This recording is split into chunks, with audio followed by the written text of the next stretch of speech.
Hi, I'm Paul from the Studio Rats. In this video, we're going to be comparing my two gold tops. We've got a PRS DGT and we've got a Gibson Les Paul. These guitars are very similar in certain ways and very different in other ways. They're both mahogany back and necks with maple tops, with rosewood fingerboards. The real difference between this guitar and this guitar is that the PRS has a trem and it's also coil tappable. So what I'm going to do in this video is to have a look at the different sounds and actually compare what the differences are. I recently picked up this Les Paul and I'm really happy with it. And I did have a comment where someone said, you know, you've already got like a Les Paul style guitar, why do you need another one? And they are very, very, very different. Now what I'm going to do first of all is just to compare the differences in the output of the pickups. I'm going to turn off all my pedals, make sure it's on the bridge pickup, just play a chord.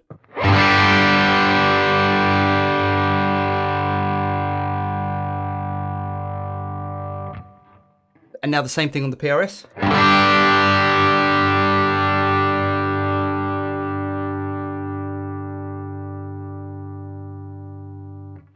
Now they've both got fairly sort of medium output PAF style pickups, but the Les Paul definitely has some more output on it. For me, the PRS is a tad more articulate.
And the PRS has a slightly more sort of throaty sound about it. If we're talking about build quality between the PRS and the Gibson Custom Shop, for me, PRS wins hands down. The PRS is absolutely perfect. There's no paint blemishes on this.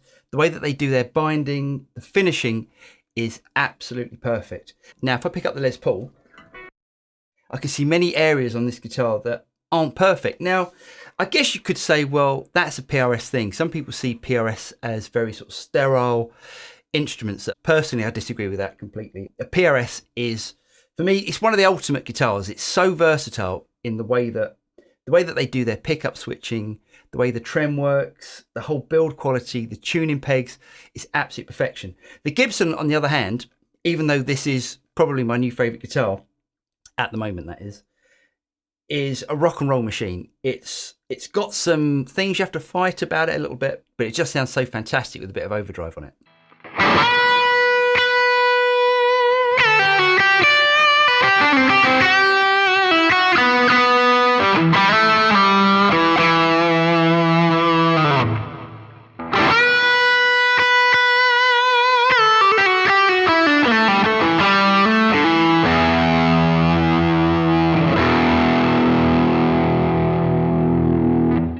So they do sound very similar. That's the bridge pickup. Now, if I switch it into the middle position, and again, let's turn off all drives.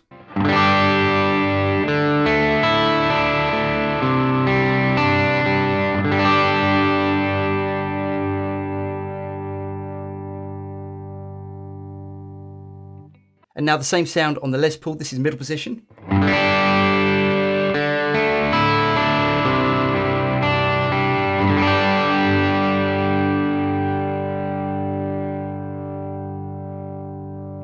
And now the neck.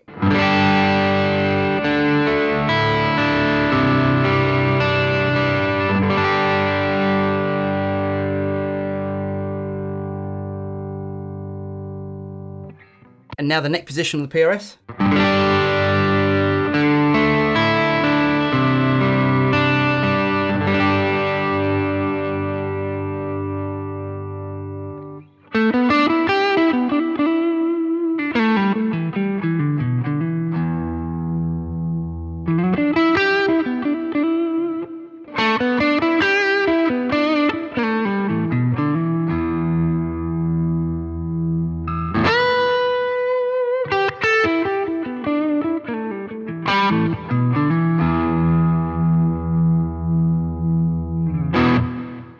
this Les Paul is a Gibson Custom Shop 57 VOS.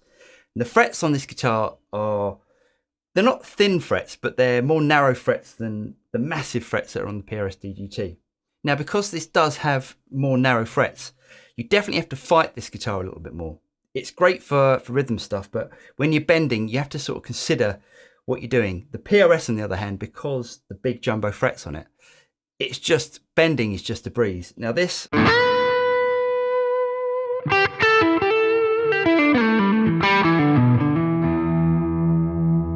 just takes a little bit more work.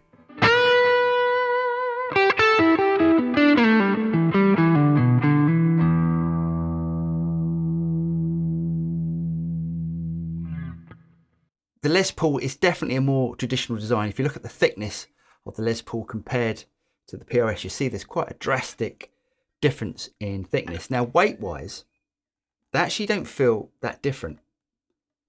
The PRS has a belly curve, even though it's quite a shallow belly curve. The Les Paul doesn't have anything, it's just a flat back.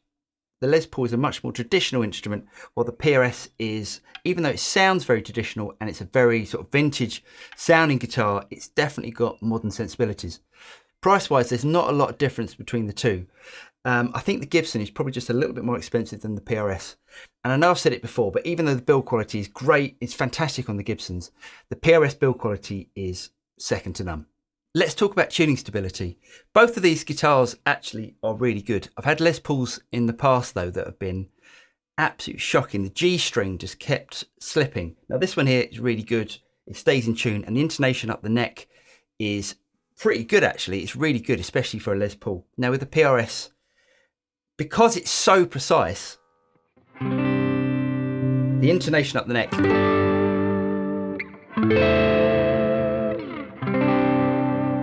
is absolutely superb.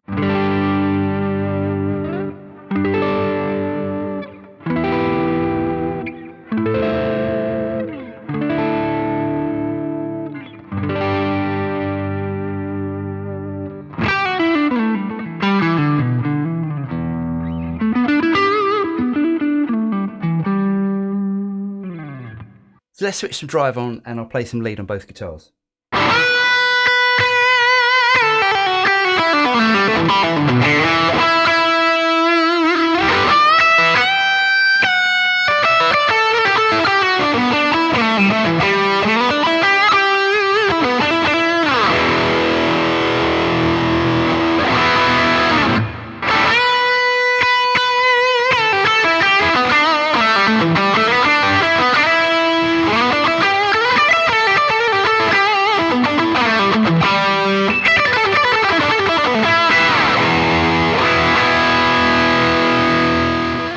Now, if you're looking for the perfect all-round guitar that will do any job, then the PRS is definitely it.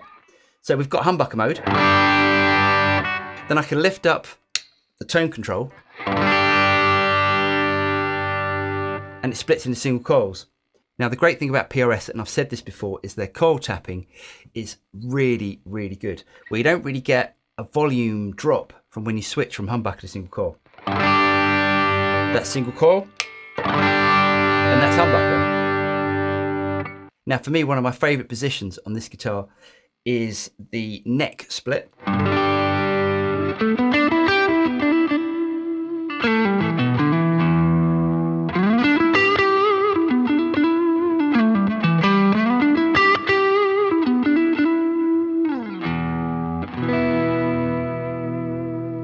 It doesn't necessarily sound like a Strat, but it's a really, really great usable sound.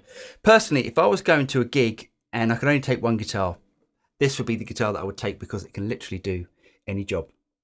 But then I think there's something quite special and unique about the sound of a Les Paul. So if you're looking at buying either a PRS or a Les Paul, I think they're both very different instruments. If you're looking at buying one guitar, get the PRS. If you've got a collection of guitars and you're looking for that Les Paul sound, then really a Les Paul is the only instrument that does that. I really hope you guys got something out of that. Let me know in the comments what you preferred, if you preferred the Les Paul or the PRS DGT. If you did get something out of this video, don't forget to like and subscribe and click on the bell button and you'll be notified of any future video that comes out from the Studio Rats. I'm Paul and I'll see you next time. Cheers.